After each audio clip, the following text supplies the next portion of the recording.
దినవృత్తాంతములు మొదటి గ్రంథము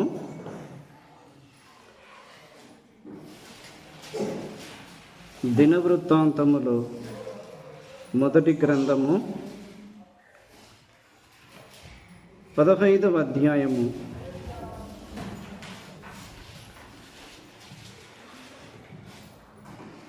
దినవృత్తాంతములు మొదటి గ్రంథము 15వ అధ్యాయము మొదటి 2 వచనాలు నేను చదువుతాను.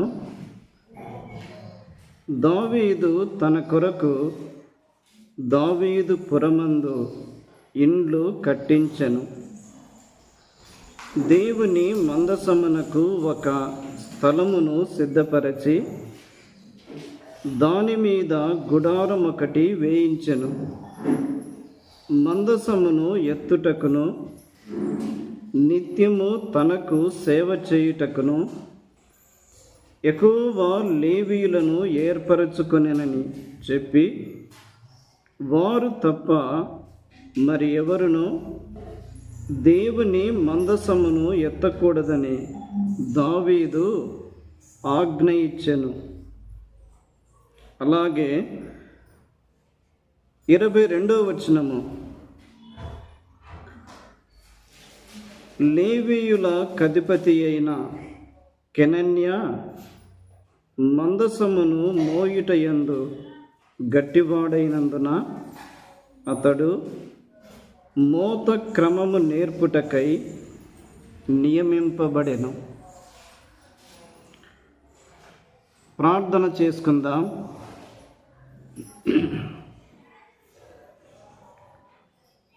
కృప కనికరములు గల మా తండ్రి, మీకు స్తోత్రములు చెల్లిస్తూ ఉన్నాము. నాయనా, ఉదయకాలము స్థానిక సంఘములో మీ బల్ల యొద్ద ఒలీవ మొక్కల వలె చేరి మిమ్మును స్తుతించుటకు, ఆరాధించుటకు, మీకు కృతజ్ఞతాస్తుతులు చెల్లించుటకు మాకు ఇచ్చిన గొప్ప ధన్యతను బట్టి స్తోత్రములు చెల్లిస్తూ ఉన్నాము.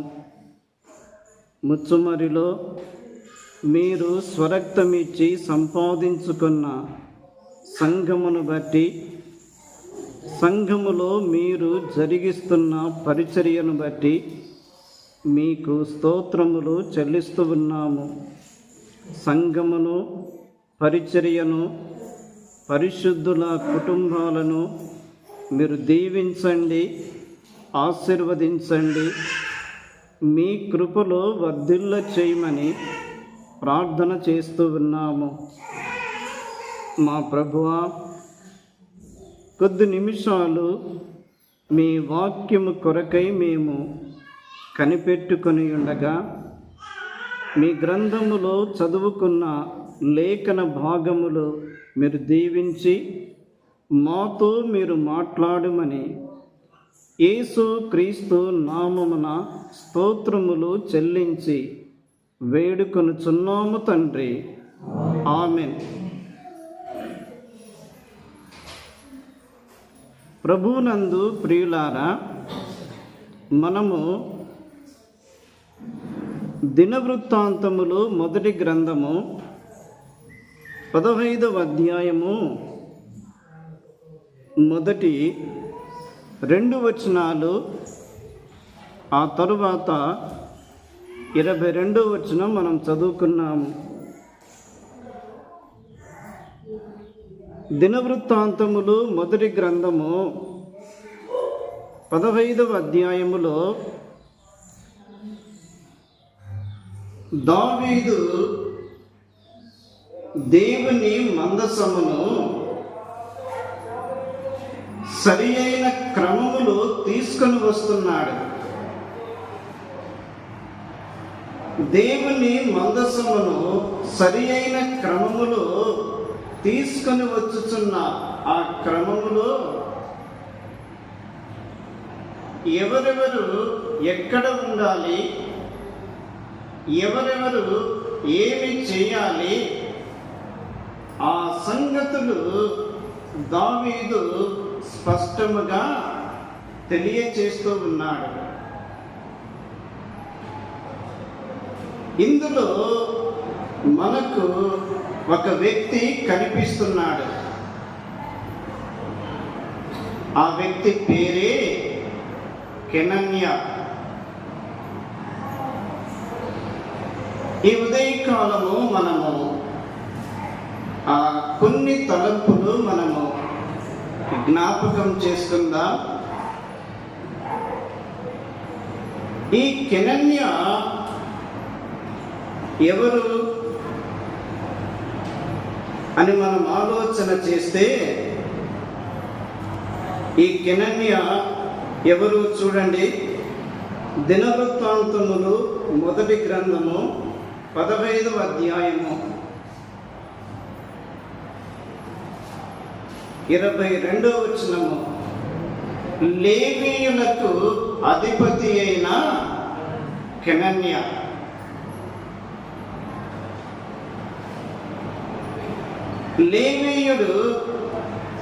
లేవీయులకు అధిపతిగా ఉన్నాడు. దేవుని మందసమును సరి అయిన క్రమములో తీసుకుని వచ్చే ఆ క్రమములో దావీదు లేవీయులను ఏర్పరచుకొనుట. ఈ లేవీయులు వీరు ప్రత్యేకమైన వారు,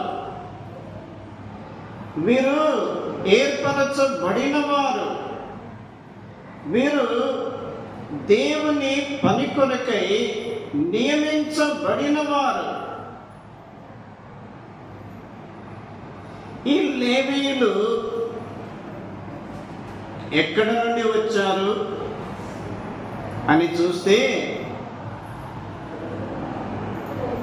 యాకోబుకు లేయాకు దేవుడు కుమారులనిచ్చాడు. ఒకసారి ఆదికాండము 30వ అధ్యాయం చూడండి. ఆదికాండము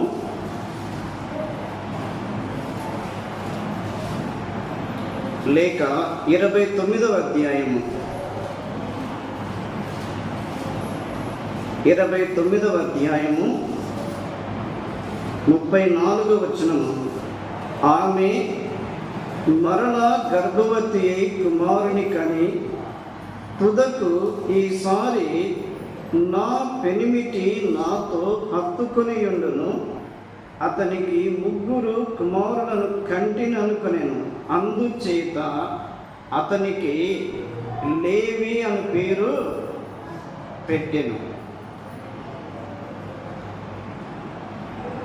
యాకోబుకు లేయాకు పుట్టిన కుమారులు రూబేను, సిమ్యోను, లేవి, యూదా.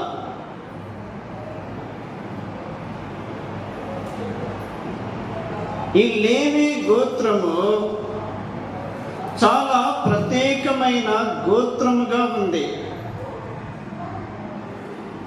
ఈ లేవీయులు ప్రత్యక్షపు గుడారములో, పరిశుద్ధ స్థలములో, దేవుని మందిరములో, దేవుని సన్నిధిలో పరిచర్య చేసేవారు. పరిశుద్ధ స్థలములోని వస్తువులను కాపాడవలసిన బాధ్యత లేవీయుల మీద ఉన్నది. లేవి అనగా హత్తుకొనుట. నా పెనిమిటి నాతో హత్తుకొనియుండును అని అతనికి లేవి అను పేరు పెట్టెను. హత్తుకొనుట చాలా ప్రాముఖ్యమైనది. విశ్వాస జీవితములో, ఆత్మీయ జీవితములో, కుటుంబ జీవితములో, సంఘ జీవితములో మనము ప్రభువును హత్తుకొని ఉండాలి.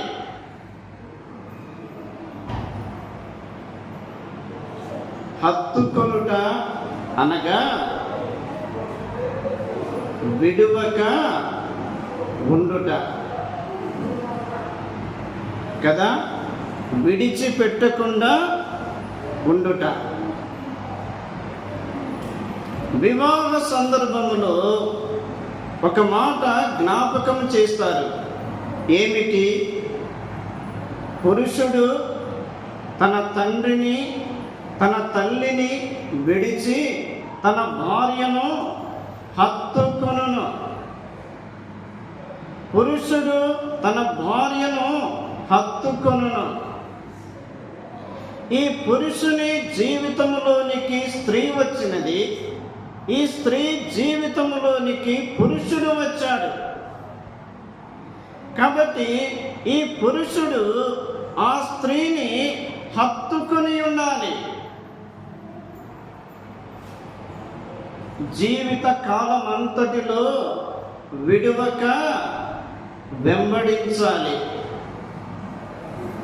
విడదీయుటకు వీలు కానిదే హత్తుకొనుట.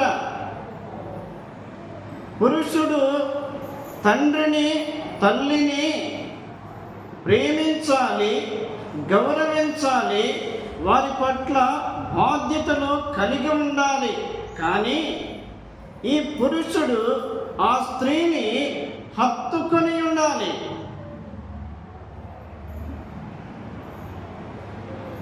ఎందుకంటే ఆ స్త్రీ తనకున్న సమస్తమును విడిచిపెట్టి ఎవరి యొద్దకు వచ్చింది? ఈ పురుషుని యొద్దకు వచ్చింది. అలాగే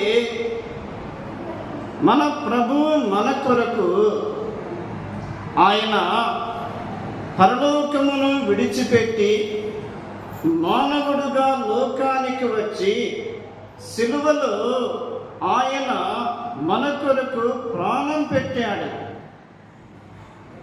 ఆయన మనలను ప్రేమిస్తూ ఉన్నాడు. ఆయన మనలను విడువక ఆయన వెంబడిస్తూ ఉన్నాడు. ఆయన మనకు కావలసినవన్నీ సిద్ధపరుస్తూ ఉన్నాడు. మనము మన ప్రియ ప్రభువును హత్తుకొని జీవించాలి. పరిస్థితులు ఎలాగున్నా, మనం ఏ స్థితిలో ఉన్నా, ఏ స్థానములో ఉన్నా, మనకు ఏమి ఉన్నా ఏమి లేకపోయినా మనము ప్రభువును విడిచిపెట్టకూడదు. ప్రభువును వెంబడించాలి. ప్రభువుతో హత్తుకొని ఉండాలి. ప్రభువే మనకు సర్వము అని ఆ కృతజ్ఞత జీవితం కలిగి జీవించినప్పుడు ప్రభువు మనకు సమృద్ధి ఇచ్చువాడు. కీర్తనల గ్రంథము 119వ కీర్తనలో భక్తుడు ఏమి హత్తుకొని ఉన్నాడో జ్ఞాపకం చేస్తున్నాడు. 119వ కీర్తన 119వ కీర్తన 31వ వచనము. యెహోవా, నేను నీ శాసనములను హత్తుకొని ఉన్నాను, నన్ను సిగ్గుపడనీయకము. 43వ వచనము. నా నోట నుండి సత్యవాక్యమును ఏమాత్రమును తీసివేయకము, నీ న్యాయ విధుల మీద నా ఆశ నిలిపి ఉన్నాను. భక్తుడు దేవుని శాసనములు హత్తుకొని ఉన్నాడు.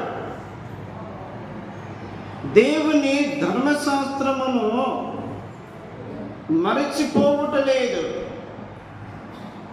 దేవుని న్యాయ విధులు మరచిపోవుటలేదు, దేవుని శాసనములో హత్తుకొని ఉన్నాడు, దేవుని ధర్మశాస్త్రమును ప్రేమించుచున్నాడు. ఈనాడు మనము దేనిని హత్తుకొని ఉన్నాము? దేనిని హత్తుకొని ఉన్నాము? దేవుని వాక్యమును చదువుటకు, దేవుని వాక్యమును ధ్యానించుటకు, దేవుని వాక్యమును జ్ఞాపకము చేసుకొనుటకు, దేవుని వాక్యమును గూర్చి తలంపులు ఆలోచించుటకు మనము ఎంత మట్టుకు సమయం ఇస్తున్నాము? ఎంత మట్టుకు సమయం ఇస్తున్నాము? ప్రియులారా, ఈ సెల్ ఫోన్ వచ్చిన తరువాత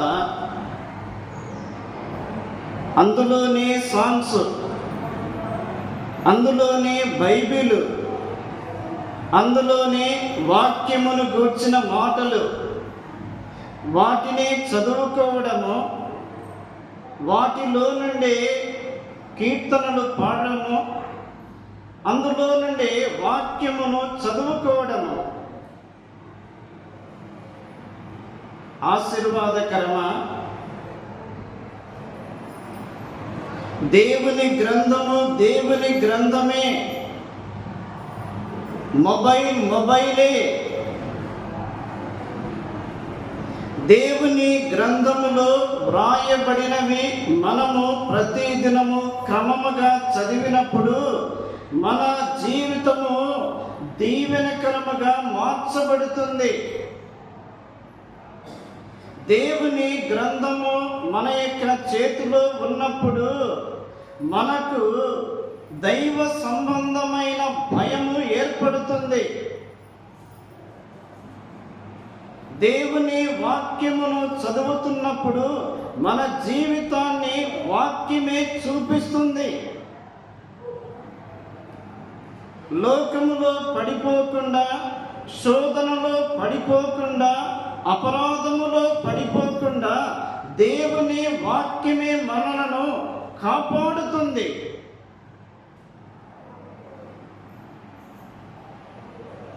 ఈ గ్రంథానికి విలువనివ్వటములో చాలా మట్టుకు తగ్గిపోయాము.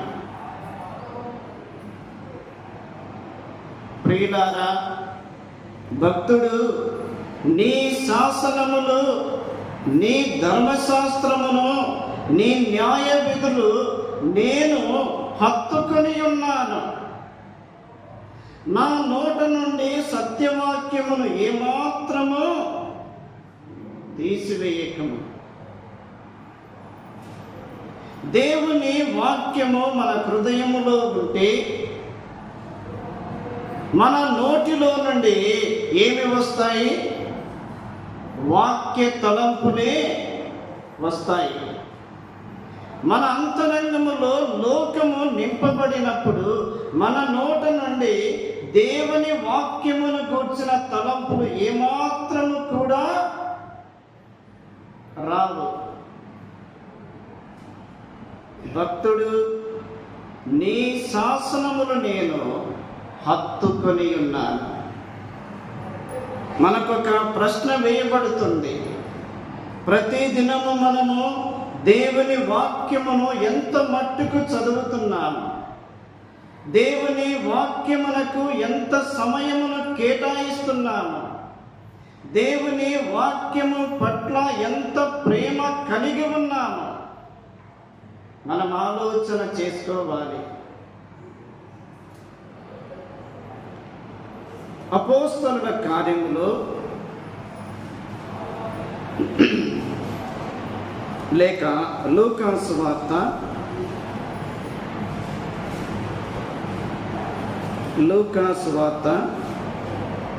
19వ అధ్యాయము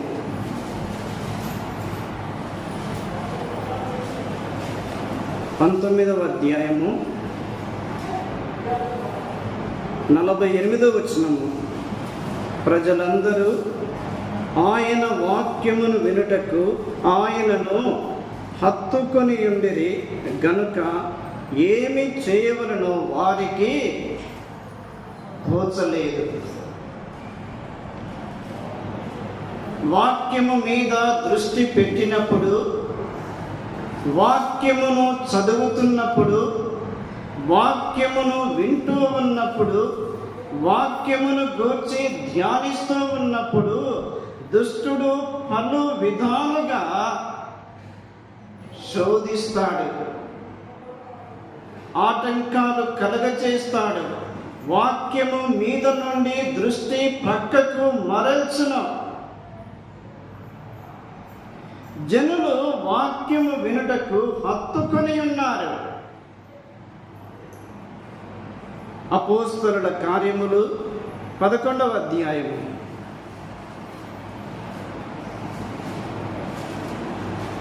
అపోస్తలుల కార్యములు 11వ అధ్యాయము 23వ వచనము. అతడు వచ్చి దేవుని కృపను చూచి సంతోషించి ప్రభువును స్థిర హృదయముతో హత్తుకొనవలనని అందరినీ హెచ్చరించెను. బర్నబాకు ఉన్న ఒక మంచి లక్షణము, ఒక మంచి కృపావరం ఏమిటి అంటే ఆదరించువాడు, హెచ్చరించువాడు. ఆత్మీయ జీవితములో ముందుకు వెళుతున్న వారిని మనం ఏం చేయాలి? ప్రోత్సహించాలి. పాటలు పాడుతున్నప్పుడు ప్రోత్సహించాలి. స్తుతులు చెల్లిస్తూ ఉన్నప్పుడు ప్రోత్సహించాలి. పరిచర్యకు అడుగులు వేసినప్పుడు ప్రోత్సహించాలి. దేవుని పని కొరకై సిద్ధపడుతున్నప్పుడు ప్రోత్సహించాలి. ప్రోత్సహించే మనసు, ఆదరించే మనసు, వెన్నుతట్టే మనసు, ఇది చాలా ప్రాముఖ్యమైనది. బర్నబా అంతియొకయకు వచ్చాడు. అక్కడ దేవుని కృపను చూచి సంతోషించాడు. సంతోషించి ఒక హెచ్చరిక ఇస్తున్నాడు. ఏమిటి? మీ కృపను చూచాను, నేను సంతోషించాను, కానీ మీరు ప్రభువును స్థిర హృదయముతో హత్తుకొనవలెను. హృదయములో కూడా నిలకడలేని హృదయం ఉంటుంది, స్థిరమైన హృదయము ఉంటుంది. నిలకడలేని మనస్సు, నిలకడలేని హృదయము, నిలకడలేని తలంపులు అవి మంచివి కావు. ఎటువంటి హృదయము?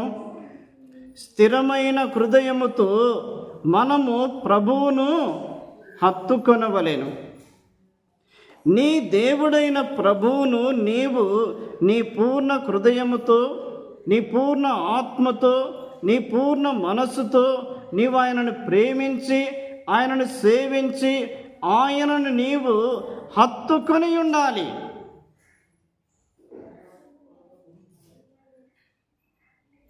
ప్రియులారా,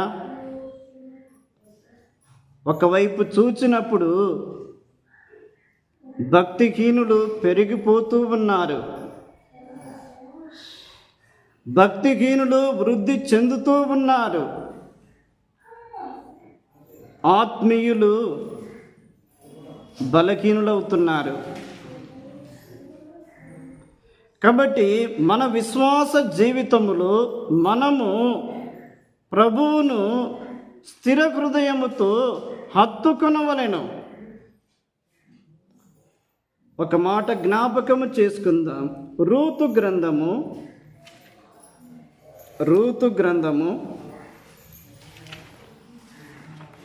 మొదటి అధ్యాయము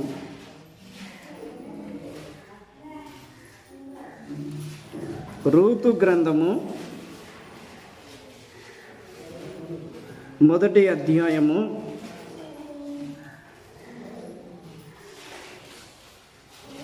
14వ వచనములో, వారు ఎలుగెత్తి ఏడువగా ఓర్ప తన అత్తను ముద్దు పెట్టుకొనెను, రూతు ఆమెను హత్తుకొనెను. నయోమిని ఇద్దరు కోడన్లు వెంబడిస్తూ ఉన్నారు. మోయాబు దేశము నుండి బెత్లెహేముకు వారు ప్రయాణమై వెళుతూ ఉన్నారు. ఈ ప్రయాణ క్రమములో ఈ నయోమితో పాటు వచ్చిన ఓర్ప తన అత్తను ముద్దు పెట్టుకొని వెనకకు వెళ్ళిపోయింది. కానీ రూతు మాత్రము తన అత్తను హత్తుకొనెను. ఇక్కడ రూతు ఒక విశ్వాసికి ఈ అత్త పరిశుద్ధాత్మునికి గుర్తుగా ఉన్నారు. బోయజు మన ప్రభు అయిన యేసుక్రీస్తుకు గుర్తుగా ఉన్నాడు. ఈ రూతు తన అత్తయిన నయోమిని హత్తుకొని నీ దేవుడే నా దేవుడు, నీ జనమే నా జనము, నీవెక్కడ ఉంటావో నేను అక్కడే ఉంటాను, నీవెక్కడ పాతి పెట్టబడదువో నేను అక్కడే పాతి పెట్టబడదను, నిన్ను నన్ను వేరు చేసేది ఏదైనా ఉంది అంటే అది ఒక్క మరణమే. మరణము తప్ప నిన్ను నన్ను ఏది కూడా వేరు చేయలేదు. ఒక విశ్వాసికి పరిశుద్ధాత్మతో ఇంత లోతైన బంధము కలిగి ఉంటే జీవితము ఎంతో దీవెనకరముగా మార్చబడుతుంది. ఈ రూతు బోయజు దగ్గరికి వచ్చినది. బోయజు రూతుకు భర్తగా ఉన్నాడు. ఈ రూతు దీవించబడింది, ఆశీర్వదించబడింది. ఒక మాట చూడండి, 4వ అధ్యాయము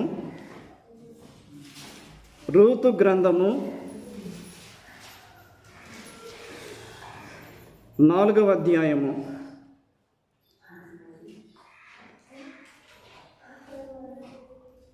12వ వచనములో, ఎఫ్రాతాలో నీవు క్షేమాభివృద్ధి కలిగిన వాడవై బెత్లెహేములో నీవు ఖ్యాతి నొందుదువుగాక.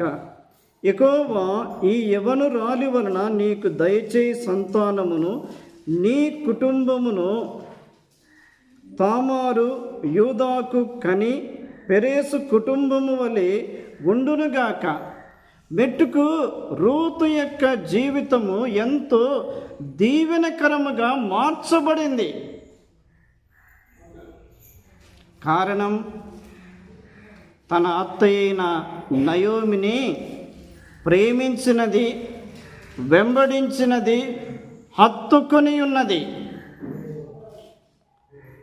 ప్రియులారా, మన జీవితములో కూడా మనము ప్రభువును హత్తుకొని ఉండాలి, దేవుని వాక్యమును హత్తుకొని ఉండాలి, దేవుని సంఘమును మనం ప్రేమించు వారముగా ఉండాలి, దేవుని పరిచర్యను ప్రేమించు వారముగా ఉండాలి, దేవుని మీదనే మన దృష్టి నిలుపాలి.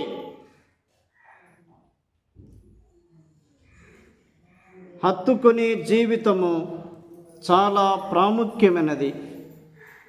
ఒక మాట నేను జ్ఞాపకం చేసి నేను ముగిస్తాను. మనము తిరిగి దినవృత్తాంతములు మొదటి గ్రంథము 15వ అధ్యాయము. దినవృత్తాంతములు మొదటి గ్రంథము 15వ అధ్యాయము.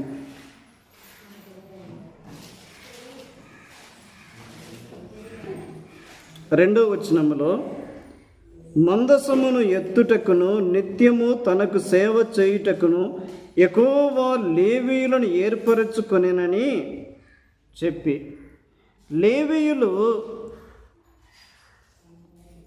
వారు ప్రభువును హత్తుకొనివారు,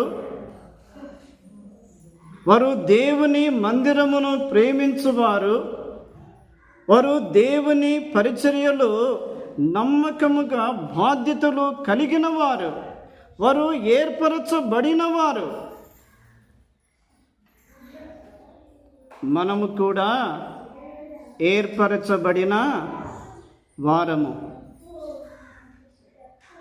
ఎన్నిక లేని వారము, జ్ఞానము లేని వారము, బలహీనులమైన మనలను, జ్ఞానము లేని వారమైన మనలను, ఎన్నిక లేని వారమైన మనలను మన ప్రభు ప్రేమించి తన రక్తము ద్వారా విమోచించి మనలను ఏర్పరచుకొని దేవుని కుటుంబములో మనలను చేర్చాడు. పరలోక సంబంధమైన ఆ తండ్రి కుటుంబములో నిన్ను నన్ను చేర్చాడు.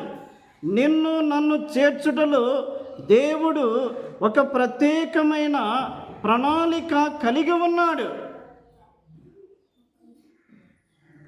ఒక మాట జ్ఞాపకం చేసుకుందాం. దినవృత్తాంతములు 2వ గ్రంథము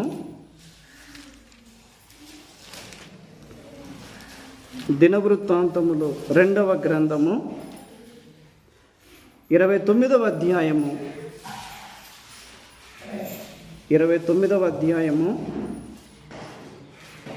5వ వచనం చూడండి. వారికి ఇలాగు ఆజ్ఞ ఇచ్చెను, లేవీయులారా నా మాట ఆలకించుడి. ఇప్పుడు మిమ్మును మీరు ప్రతిష్ఠించుకొని. 11వ వచనములో, నా కుమారులారా తనకు పరిచారకులై ఉండి ధూపము వేయుచుండుటకును, తన సన్నిధిని నిలుచుటకును, తనకు పరిచర్య చేయుటకును యెహోవా మిమ్మును ఏర్పరచుకొనెను గనుక మీరు అశ్రద్ధ చేయకుడి. ఎందుకు ఏర్పరచుకున్నాడు? సంఘములో నీవు నేను ఖాళీగా ఉండడానికి కాదు, సోమరిగా ఉండడానికి కాదు, అజ్ఞానులముగా ఉండడానికి కాదు. ప్రభు నీకు నాకు సంఘములో ఒక పని ఇచ్చాడు. దైవ సంబంధమైన పని కొరకై నీవు నేను సంఘములో చేర్చబడ్డాము. ఏ పని? ఒకటి, ఆయన సన్నిధిలో నిలుచుట కొరకు. లోకములో నిలుచుట కొరకు కాదు, లోకముతో స్నేహము చేయుట కొరకు కాదు, ఆయన సన్నిధిలో నిలుచుట కొరకు.